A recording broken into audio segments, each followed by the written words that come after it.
On November 23, 1699, the Reverend Samuel Morrison vanished between his church and his home, a distance of under 200 meters through the woods. 3 days later, his body was discovered a mile from Plymouth at the forest's edge. Despite being deceased, there were no visible injuries, wounds, or signs of an animal attack. His body was cold, his face frozen in an expression of profound terror, eyes wide open and staring blankly, mouth agape in a silent scream. His hands were clenched so tightly that his fingernails had punctured his palms, drawing blood. His attire was unblemished and neatly buttoned, yet peculiar marks adorned his neck, dark, almost black spots, each approximately 2 centimeters in diameter, encircling his throat, suggestive of strangulation by fingers with unusually elongated phalanges. The colonial doctor who examined the corpse was unable to ascertain the cause of demise. His report simply stated, "The heart ceased to function for unknown reasons, possibly from intense fright." In Reverend Morrison's diary, found at his residence, the final entry, dated the day of his disappearance, contained only 3 words: "It is following me." My name is David Coleman. I am a professor of colonial history at Brown University, specializing in early New England settlements, the lives of the Pilgrims, and interactions with indigenous populations. I am 56 years old, with 32 years of academic experience and 12 published books on 17th and 18th century history. In 2017, I was engaged in a study of daily life in the Plymouth colony, scrutinizing church records, personal journals, and court documents from that era. Within the archives of the Plymouth Historical Society, I stumbled upon a collection of documents from the late 17th century that forced me to reconsider the boundary between historical fact and popular legend. The folder bore the label Unusual Deaths, 1685 to 1705. It comprised reports of colonist fatalities where the causes could not be precisely determined. While most cases were explicable, illness, accidents, animal attacks, conflicts with Native Americans, a few stood out due to their peculiar circumstances and uncanny similarities. The first document was dated March 1685. A farmer named Thomas Wilkins had ventured into the woods early that morning to gather firewood, expected back by lunchtime. He never returned. By evening, his wife became concerned and alerted the neighbors. A search party was organized the following morning. They located his axe and saw on the ground a quarter-mile from his farm. However, Wilkins himself was nowhere to be found. His boot tracks led deeper into the forest, then abruptly ceased in an open clearing. Beyond that, nothing. No indications of a struggle, no blood, no signs of a body being dragged. It was as if he had simply dematerialized. His body was discovered a week later, 3 miles from where the tracks ended, in the direction opposite to the farm. The corpse lay curled in a fetal position beneath a large oak tree, his arms shielding his head. His clothing was intact, not ripped. There were no wounds, fractures, or bites on his body. The examining physician noted only one peculiarity. On his back, between the shoulder blades, were 3 long parallel scratches, deep enough to tear through both clothing and skin. The scratches extended from his shoulders to his waist, spaced approximately 10 centimeters apart. Too wide for human fingers, too straight and parallel for the claws of a bear or wolf. The colony constable's report indicated that the body exhibited rigor mortis typical of a death occurring at least 2 days prior, which contradicted the timeline. Wilkins disappeared in the morning. His tracks were found that same day where they ended, and his body was discovered a week later. If he died 2 days after his disappearance, where had he been for the remaining 5 days? Why didn't he attempt to return? Why did he travel in the opposite direction from his farm, where his family resided? The second incident, from September of the same year, 1685, involved a young man named Isaac Brown, 16 years old, the son of a blacksmith. He went to inspect his rabbit snares in the woods south of Plymouth, but did not return for dinner. His father organized a search. The next morning, they found him sitting under a tree, alive, but in a profound state of shock. Isaac was speechless, unresponsive, staring fixedly into space and trembling uncontrollably. They brought him home, placed him in bed, and summoned a doctor. The doctor concluded that the young man was physically sound, no injuries, illness, or fever. However, he was psychologically disturbed. He neither slept, ate, nor spoke, but constantly glanced around, flinching at every sound. After 3 days, Isaac began to speak, albeit incoherently and in fragments. He repeatedly uttered the same phrases. "It's behind the tree. I only saw a shadow. It's always behind me. I can't turn around fast enough." Isaac's parents sought counsel from the local church's reverend. The reverend came and tried to engage with the young man to comprehend what had transpired in the forest. Isaac recounted his experience fragmentarily, between bouts of trembling and weeping. He stated that he was inspecting his snares, following a familiar path, when he heard a rustle in the bushes. He turned around, but perceived nothing. He continued on his way. Another rustling sound followed, this time from the other side. He turned again, but still saw nothing.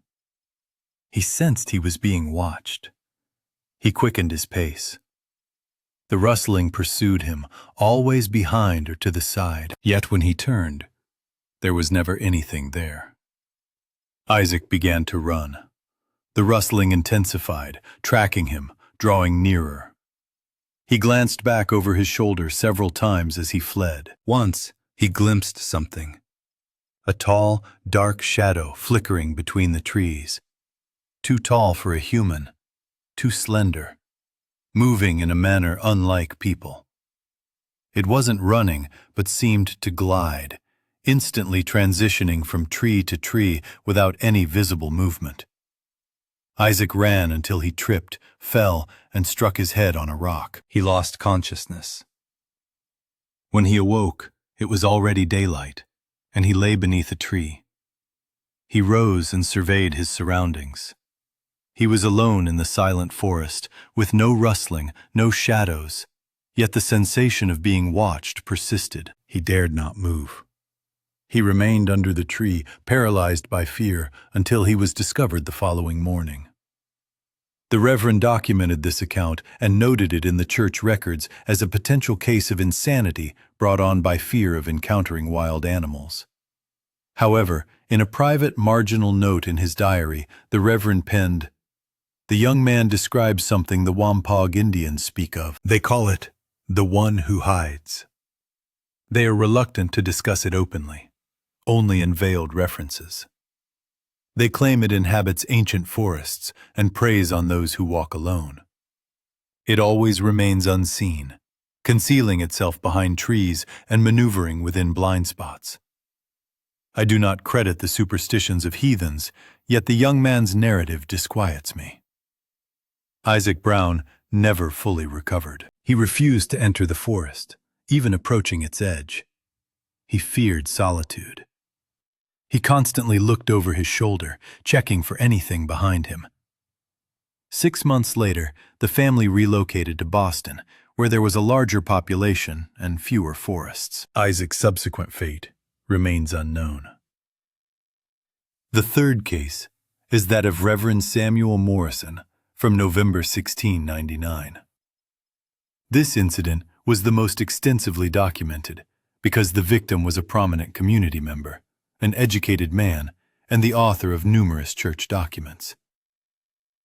Reverend Morrison arrived in Plymouth in 1687 from Boston, appointed as the head of the local Congregational Church. He was 32 years old, married, and had 2 children.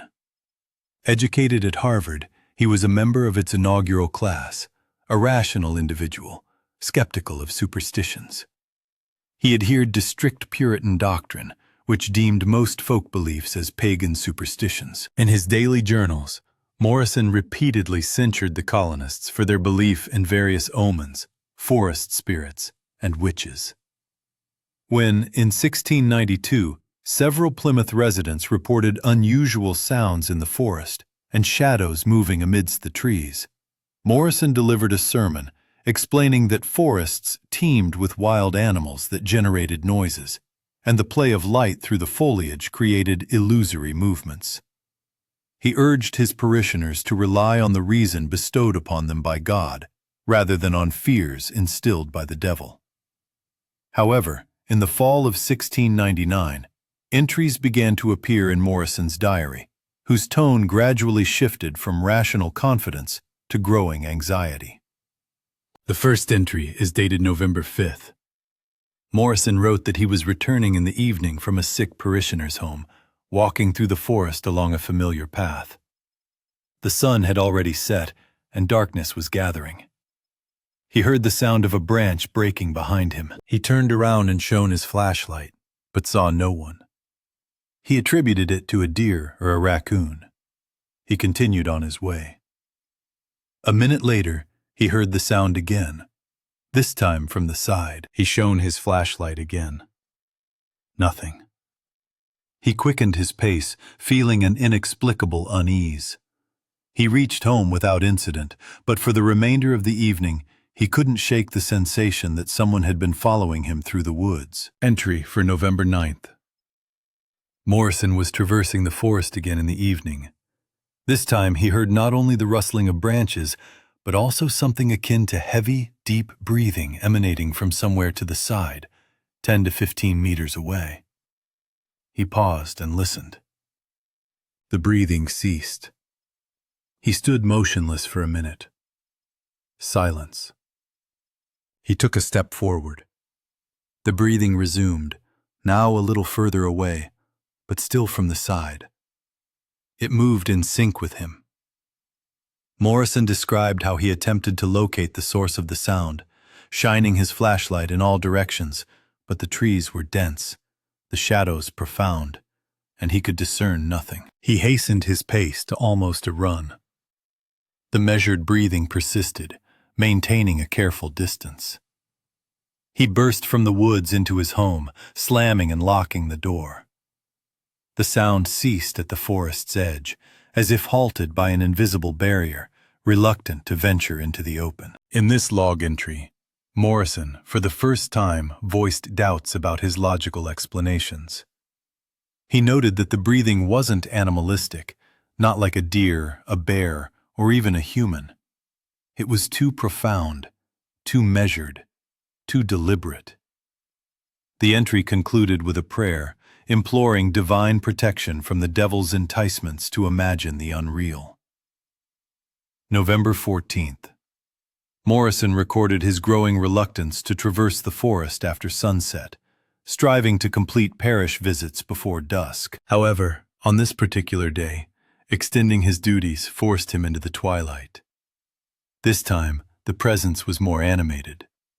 Beyond breathing and rustling, Morrison distinctly heard claws scraping against tree bark. The sound circled him, moving from one tree to the next. Several times, Morrison spun abruptly, attempting to surprise and glimpse it. Once, he believed he saw something, a tall, unnaturally slender form fleetingly visible behind a large oak about 15 meters away. It was dark, almost black, yet not entirely solid, as if woven from shadows. He froze, scrutinizing it intently. The figure remained stationary behind the tree. Morrison edged sideways, trying to alter his perspective for a clearer view.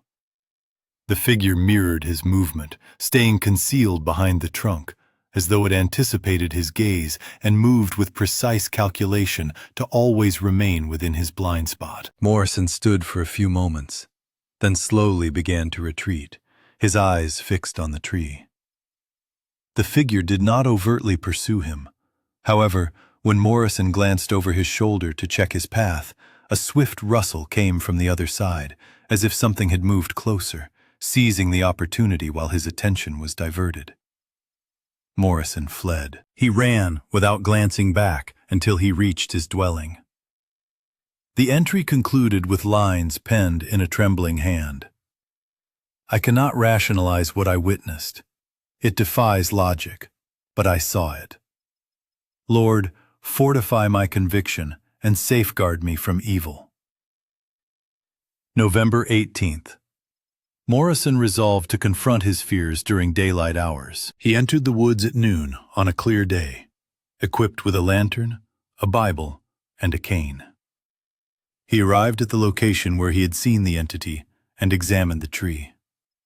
There were markings on the bark, deep, elongated scratches running vertically from roughly 2 meters to 4 meters high. The scratches appeared fresh, unmarred by resin or new bark growth. Morrison measured the gap between the marks, approximately 12 centimeters, too wide for human fingers. Typically, bare claws leave scratches about 5 to 7 centimeters apart. This indicated something with longer appendages.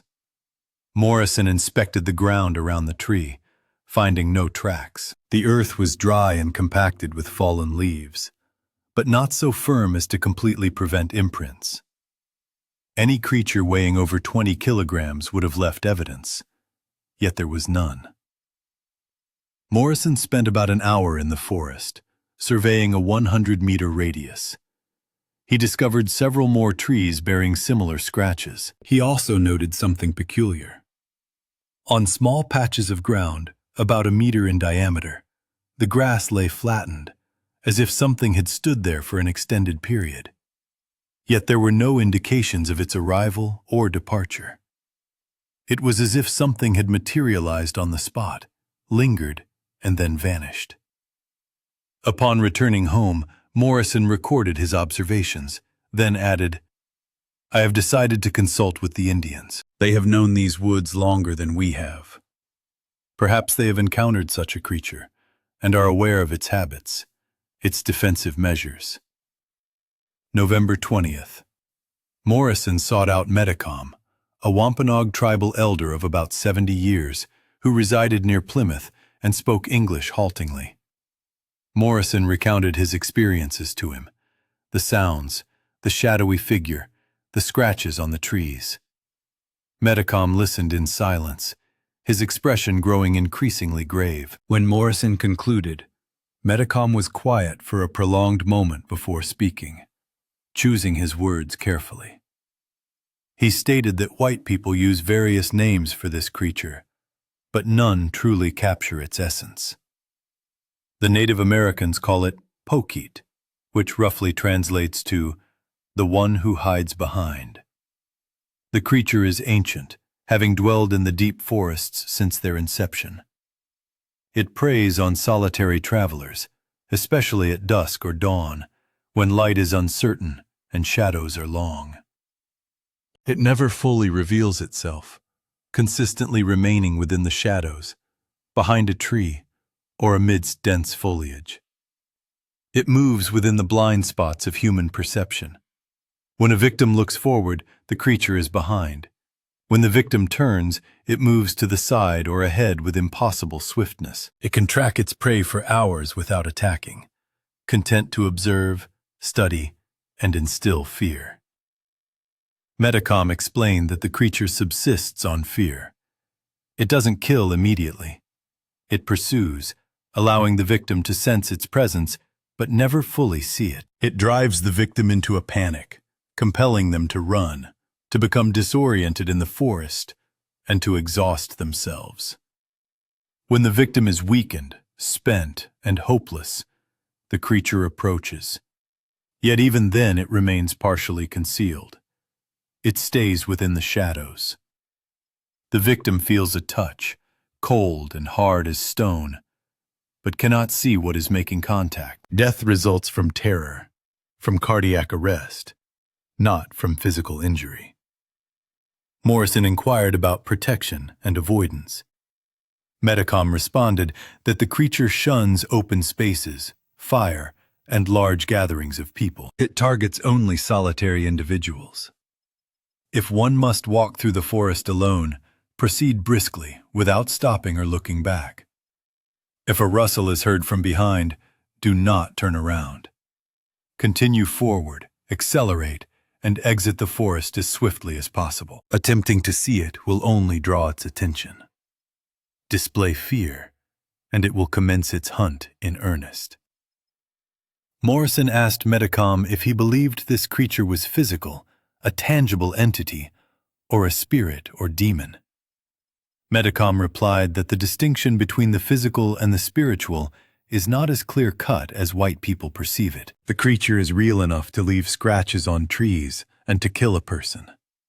Yet it is not an animal. It possesses no blood, leaves no footprints, and requires no sustenance other than fear.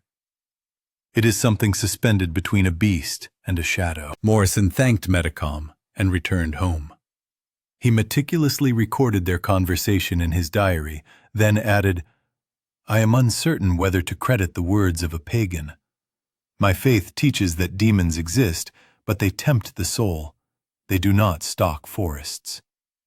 However, there is no logical explanation for what I observed either. I have resolved not to traverse the woods alone again. I will either take a parishioner with me or wait for daylight." November 22nd. Morrison chronicled a typical day. He conducted a service, visited 2 ailing parishioners at their homes, and returned to the church that evening. He intended to remain at the church overnight, working on his sermon. The church stood in the heart of the settlement, his house a mere 200 meters away, though the path intersected a small grove. Morrison decided to spend the night at the church to avoid traversing the trees in the dark. However, around 11 p.m., a boy, the son of a parishioner, arrived, reporting his mother had suddenly fallen ill with a fever and delirium. His father, fearing her demise, requested the Reverend's presence for prayers and, if necessary, the last rites. The house was on the outskirts of the settlement, a 20-minute walk through the forest. Morrison hesitated. It was dark, cold, and perilous to walk alone, yet his priestly duty called. The dying woman required solace. Morrison took a lantern and a Bible, asking the boy to accompany him. The boy refused, stating his fear of the nocturnal forest and his intention to remain at the church until morning. Morrison did not press the issue, unwilling to expose the child to potential danger if it were real. He departed the church alone, following the path through the woods. The lantern dimly illuminated his path, casting a circle of light about 2 meters in diameter, beyond which lay impenetrable darkness. The trees stood closely, their trunks thick, their shadows deep. There was no wind, no rustling of leaves. The silence was absolute, profound. Morrison walked swiftly, without pause. He silently recited prayers, striving to bolster his resolve. But after 5 minutes, he heard a rustle behind him. His heart sank. His breathing quickened. He did not turn around as Metacom had advised. He kept walking, accelerating his pace. The rustling followed, drawing nearer.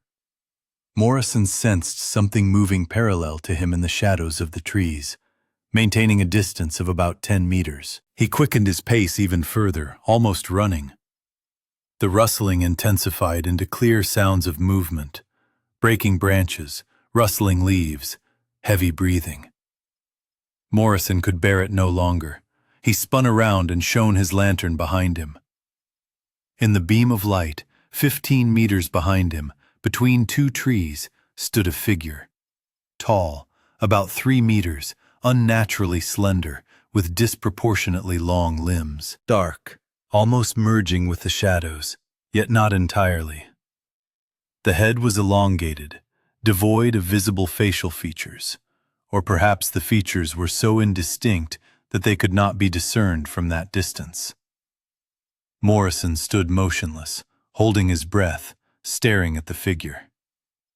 The figure also stood still, like a statue. This lasted about 10 seconds. Then Morrison took a step back, instinctively recoiling from the threat. The figure took a step forward, a smooth, silent motion, as if gliding across the ground rather than walking. The distance between them diminished by a meter. Morrison turned and ran. He ran at top speed, his lantern swaying, its beam dancing across the tree trunks.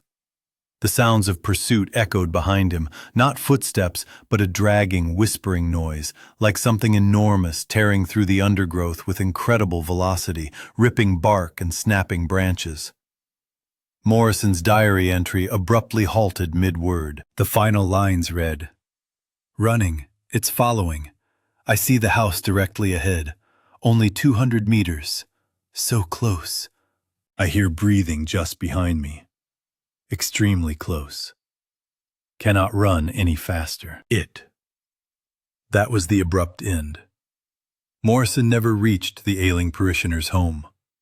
He never returned to his own. He vanished that night. 3 days hence, his body was discovered a mile from the settlement, in the opposing direction. Completely lifeless, his face distorted in terror. Dark imprints on his neck, as if from fingers with exceptionally long phalanges. Thus concluded the official Plymouth colony records concerning Reverend Morrison's demise. His death was officially attributed to a heart attack, induced by the terror of encountering a wild animal. The burial proceeded, and his widow and children relocated to Boston. Morrison's diary was subsequently transferred to the church archives, where it lay dormant for over 300 years until my discovery. However, that was far from the end of the narrative. My investigation persisted, seeking other references to similar occurrences within New England documents from the 17th and 18th centuries. I uncovered a surprising number of comparable cases dispersed across various colonies: Massachusetts, Connecticut, Rhode Island, and later Vermont and Maine. Within the Connecticut archives, I located a case detailing the disappearance of a hunter in 1722. The hunter ventured into the forest one morning and never came back. The search party found his rifle, knife, and supply bag meticulously arranged beneath a tree. Nearby, evidence of a struggle was apparent. Disturbed earth, splintered branches, yet not a single drop of blood nor a shred of fabric. The hunter's body was discovered a week later, 5 miles away in a swamp. The cause of death remained undetermined, but scratches adorned his hands, as if he had attempted to scale something tough and smooth, tearing the skin from his fingers. In the records of the Salem court, notorious for its witch trials in 1692, I found a reference to the testimony of an accused woman. She adamantly declared her accusers were deceitful, claiming the true malevolence resided not in the village, but in the northern forest. She vividly depicted a creature that preyed upon individuals, particularly women and children, wandering alone through the woods. She named it the Hider, asserting it was not of this world, not a divine creation, but something more ancient, predating humanity. The judges dismissed her testimony as a desperate attempt to deflect from her own culpability, and the woman was subsequently executed. Yet, in the private notes of one of the judges, I discovered a marginal comment. Her description aligns with the Indians' accounts of the forest spirit. Perhaps she overheard their tales and attempts to leverage them for her defense. Or perhaps there truly is something perilous dwelling in these woods. Not evil, but natural and unknown to us. I also located accounts from several missionaries who ministered to Native American tribes during the 18th century. They meticulously documented the indigenous people's beliefs, legends, and mythology.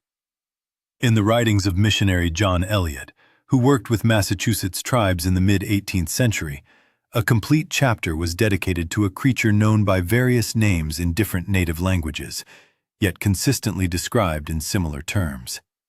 Eliot noted that virtually all Algonquin tribes in the region, the Wampanoag, Narragansett, Pequot, and Mohegan, possessed legends about a creature inhabiting the forests. While descriptions varied in minor details, the fundamental essence remained constant. A tall, slender being, dark, almost imperceptible within the shadows, moving silently, always concealing itself behind trees. It targeted solitary travelers, especially those exhibiting fear. It could trail its victim for hours or even days without attacking, merely maintaining a menacing presence, instilling terror. It did not inflict physical harm directly, but rather drove its victims to such extremes of fear that their hearts simply ceased to beat. The Native Americans regarded this creature not as a spirit or demon, but as something physically tangible, yet endowed with abilities surpassing those of ordinary animals. Some tribes claimed multiple such creatures inhabited different forests. Others believed it was a singular, ancient, almost immortal entity, preying on humans since their initial arrival in these lands millennia ago. Eliot, a man of scientific disposition and rationality, endeavored to formulate an explanation. He postulated that these legends originated from actual encounters with dangerous animals like bears and cougars, their stories embellished and mystified through oral tradition. Alternatively, he considered it a psychological phenomenon, a collective hallucination born from the dread of dark forests teeming with genuine perils. However, an elder from the PCO tribe, whom Eliot interviewed, imparted a statement that the missionary recorded verbatim. "You white folk believe you comprehend everything about the world, because you possess books and implements. But we have resided on this land for 10,000 years.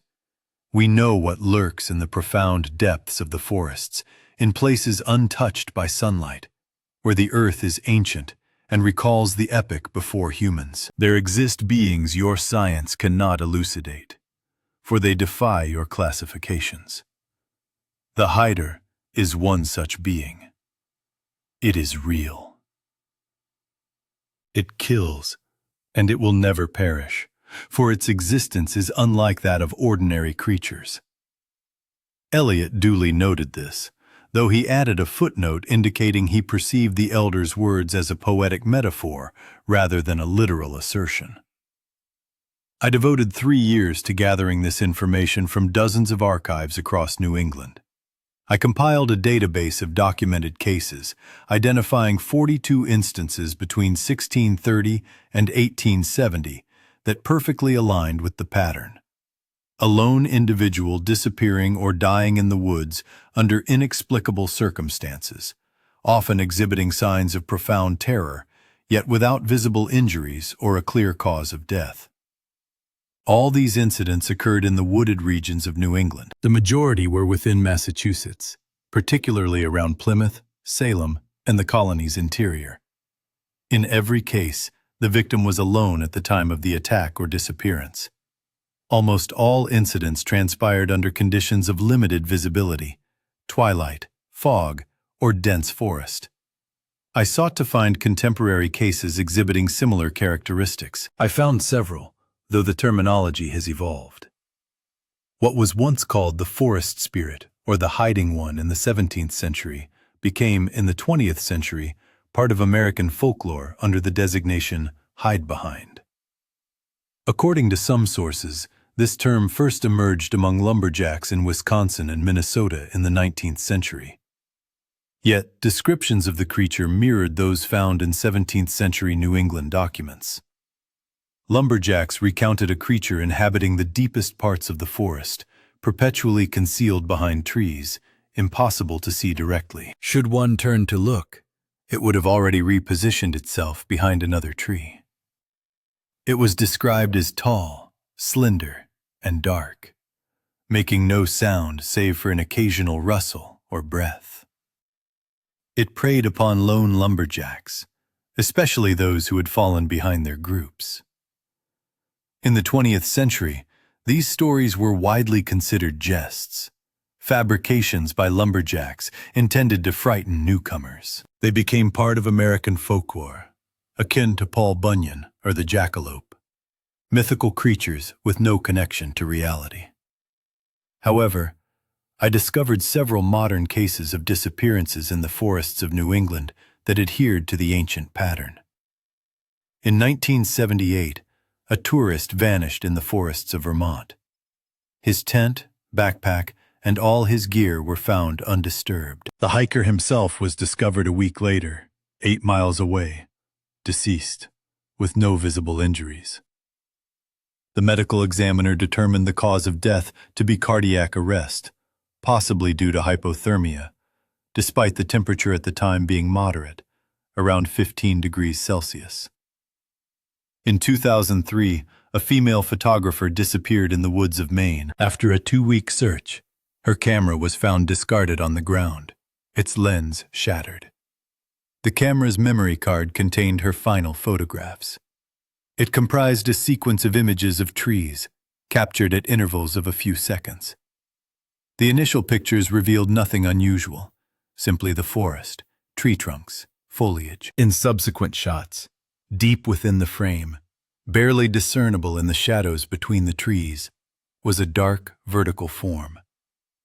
In the later photographs, the shape drew closer, became clearer, taller than a human, with ill-defined contours.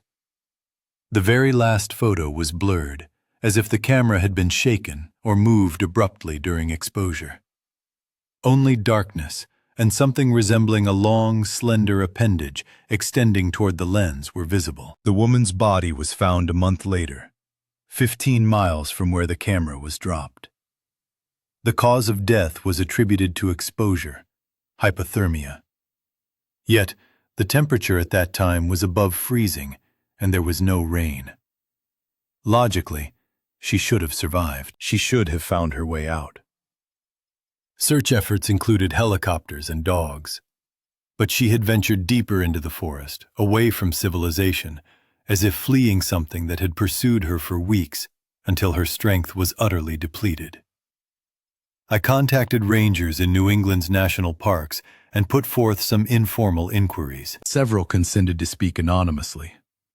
They disclosed that among rangers working in remote forest areas, an unwritten rule dictates against venturing alone into certain zones, especially at twilight. Too many peculiar incidents have occurred. People report feelings of being observed. They hear sounds of movement in the undergrowth that cease when they stop and resume when they walk. They glimpse shadows flitting at the periphery of their vision. A ranger who had worked in New Hampshire's White Mountains for 2 decades recounted a story. In October 2015, he was patrolling a secluded section of the forest, alone, as was his routine. The day was overcast and foggy, with poor visibility. Around 3 p.m., he heard a rustling in the bushes, approximately 20 meters to his right. He paused, scanning his surroundings, yet discerned nothing out of the ordinary. Undeterred, he pressed onward. A mere moment later, a distinct rustling sound emerged once more, this time from behind. He pivoted sharply, but again his gaze met only emptiness. The ranger resumed his journey, a growing unease settling within him. The peculiar rustling persistently trailed him, always just out of sight, concealed by either the dense fog or the surrounding trees. He quickened his stride, endeavoring to exit this particular segment of the forest. The rustling intensified its pace in tandem. Accelerating to an almost desperate run, the ranger then became acutely aware of breathing, a heavy, profound respiration, disturbingly close, perhaps only 5 meters distant. Halting abruptly, he drew the firearm he carried for protection against bears and swiveled towards the source of the sound. Before him, dimly perceptible through the mist, loomed a towering, slender, dark entity, far exceeding 2 meters in height. It remained motionless, as if intently observing. The ranger stood, his pistol aimed, his finger poised on the trigger. The figure remained unmoving. This tense standoff persisted for half a minute. Then, the ranger cautiously began to retreat, his weapon still raised and his eyes firmly fixed on the enigmatic form. He covered about 20 meters backward. The figure did not pursue, staying rooted to its spot. Turning abruptly, the ranger sprinted towards his truck, parked a mile away. He ran relentlessly, never glancing back, until he reached the vehicle. Leaping inside, he slammed the door shut and engaged the lock. He sat for 10 minutes, striving to regain his composure. Then, he surveyed his surroundings, only to realize he was not where he had left his car. The truck was still on the same forest road, but it had shifted, now approximately 300 meters from its original parking spot. The ranger had no recollection of how he had arrived there. He could only recall running through the forest, then abruptly finding himself at his vehicle. It was as if a segment of time or distance had simply vanished from his memory. He checked his watch. 40 minutes had elapsed since he began his run. A distance of 1.5 kilometers, even at a full sprint, should not have taken more than 10 minutes. What accounted for the missing 30 minutes? Where had he been? What had he been doing? The ranger remains without answers. He confided in me that he will not return to that section of the forest. Since that day, he has diligently avoided venturing alone into deep woodlands. He firmly believes that something is there, something that is neither bear, nor human, nor any known animal. Something that can conceal itself so perfectly that direct observation is nearly impossible. Something that watches, follows, and instills fear. I inquired why he hadn't formally reported the incident. He explained that he had informed his superior, albeit unofficially. His boss revealed that such accounts are received regularly, every few years, from various rangers working in different forest regions. The descriptions consistently align: a shadow amidst the fog, the sensation of being stalked by a rustling sound, an overwhelming wave of terror, yet never any tangible proof. No photographs, no tracks, no physical evidence whatsoever. Only the narratives of terrified individuals. The chief elaborated that making such cases official would incite widespread panic among tourists, tarnish the park's reputation, and ultimately lead to budgetary cuts. It was simpler to downplay the incidents, attributing them to stress, exhaustion, or mere imagination. Unofficially, rangers were advised against venturing alone into remote areas, particularly when visibility was poor. I concluded my investigation, amassed all relevant materials, and authored a book, published in 2019, titled Hiding in the Shadows: An Unknown Predator in the Forests of New England. The book presented documentary evidence spanning from the 17th century to the present day, incorporating pattern analysis, comparisons with indigenous folklore, and attempts at rational explanations. The response was entirely predictable. Historians acknowledge the significance of the historical documents, but dismiss the interpretation as purely speculative. Zoologists highlighted the complete absence of physical evidence: no bones, no skins, no excrement, no tracks, no photographs of acceptable quality. Psychologists posited explanations involving mass hysteria, culturally conditioned hallucinations, and perceptual distortions under stress and limited visibility. Cryptozoologists, conversely, embraced the book with fervor, adding the Hidebehind to their compendiums of unconfirmed creatures, alongside Bigfoot and the Chupacabra. However, this was not the audience I sought to persuade. Cryptozoology does not hold official scientific recognition, and any association with it only undermines serious research. I cannot definitively say what the Hidebehind is. Perhaps an unknown animal species. But what kind of animal leaves no traces, no skeletal remains, exhibits no visible reproduction, and requires no sustenance beyond the metaphorical nourishment of fear? Perhaps a collective hallucination. Yet how can one account for the remarkable consistency of descriptions over 4 centuries among individuals who had no contact with each other? A supernatural entity, then. Science, by its very definition, does not acknowledge the supernatural, thus automatically dismissing this hypothesis. Perhaps the indigenous peoples were correct.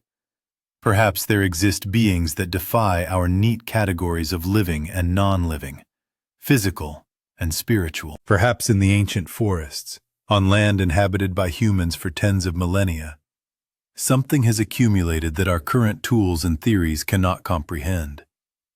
I am not advocating for blind belief. Rather, I urge an open mind to the possibility that the world is far more complex than we perceive. That in the deep forests, where human presence is rare, where silence reigns and shadows linger, where the earth retains memories from times predating civilization, something ancient, patient, and invisible may reside. Should you ever find yourself alone in a dense forest at dusk or dawn, and hear a rustle just behind you, do not turn around. Continue walking forward, hasten your pace, and strive to reach open ground as swiftly as possible. If you sense that you are being watched, resist the urge to seek out the observer. This will only draw unwanted attention. And if, at the periphery of your vision, you glimpse something tall and dark darting between the trees, do not stop to examine it. Run. Run towards people, towards light, towards safety. Because the Hidebehind is real. I lack the scientific proof, but hundreds of individuals over 4 centuries have encountered it, and some did not survive to recount their experience. Reverend Samuel Morrison, a man of education, a rational Puritan who disbelieved in superstitions, saw it, and he perished from fear in the forest, a mile from his home. His last words penned in his diary, "It is following me." I have no desire to share his fate. I never venture into deep forests alone. Never. Not even in daylight. Not even in clear weather. Because I know that there, in the shadows of ancient trees, in places untouched by sunlight, something is concealed, watching, waiting, hunting those who are foolish or unfortunate enough to find themselves alone in the darkness, gripped by fear. And it is always a single step behind, always hidden.